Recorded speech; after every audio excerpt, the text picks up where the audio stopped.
Hey guys, what's up? Welcome to the channel. My name is Tony, this is the 15-Minute Gamer, and today we're boarding the flagship of BattleGroup VR2. Yes, the sequel to the Bridge Command Space RTS in VR, which honestly I'm amazed there aren't more of. It's available on PC, obviously VR only, via Steam, with an early access release planned for around about November the 7th. Before we dive in, if you fancy grabbing yourself a Pimax VR headset so you can play this game, some new games, or protecting yourself online, check the links in the description and the comments below. BattleGroup VR2 drops you in as a fleet commander aboard your flagship. You're not just issuing orders, you're in the bridge, staring out into space, managing your fleet, exploring a procedurally generated galaxy, mining asteroids, trading pirates, and expanding your territory. There is a little bit of narrative flavour, honour, legacy, rebuilding after loss, but the real meat is in the sandbox galactic warfare, not the storytelling. You recruit ships from corvettes up to full-size battleships,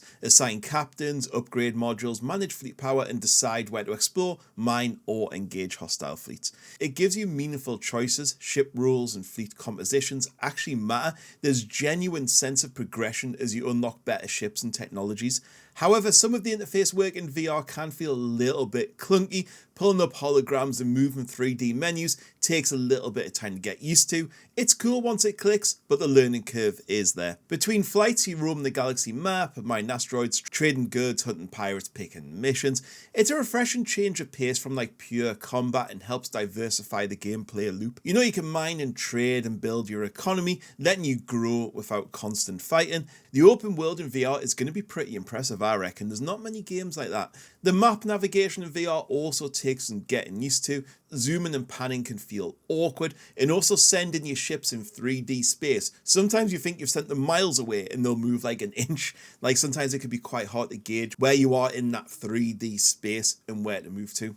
When fleets clash, you're on the bridge giving orders via holograms or hand gestures, assigning targets, maneuvering your flagship, watching ships exchange fire all around you. But in RTS and VR, you're literally in the captain's chair while standing or sitting down. It's up to you. And when it's firing on all cylinders, it's a pretty breathtaking experience. You can target subsystems, assign captains to key ships, coordinate volleys. It's not just pointing and clicking. Visual feedback is great. Lasers, shields, hits, explosions. Everything feels alive and pretty dangerous. You can also take control of your flagship and do the action yourself. You can pitch and yaw. You can put your power management in. You can use the throttle. However, I will say the controls do need tightening a little bit. They should work a little bit like VTOL VR, where you can just click on it and then you'll hold that thing rather than needing to hold it all the time. And it can also feel quite floaty or loose, especially when trying to aim or pivot quickly in combat. It doesn't have that tightness feel to it. It feels just far too loose. It's not game breaking, but it definitely breaks the flow of them high intensity moments.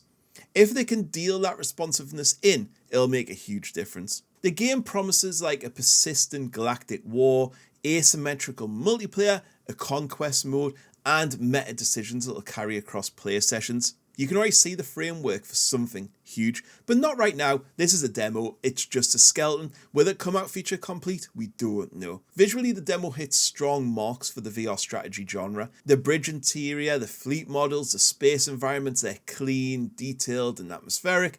When you're sitting there watching your cruisers exchange fire through the viewpoint, it's generally pretty cinematic. And I would love to see more games like this.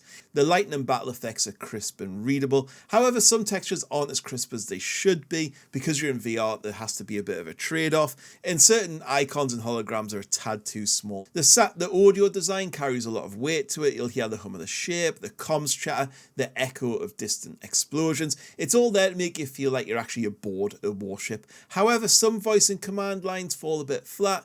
Maybe placeholder or AI, I'm not too sure. It's fine for a demo, but I think it could use more emotion and more variance. So in conclusion, this is a bold step forward for VR strategy.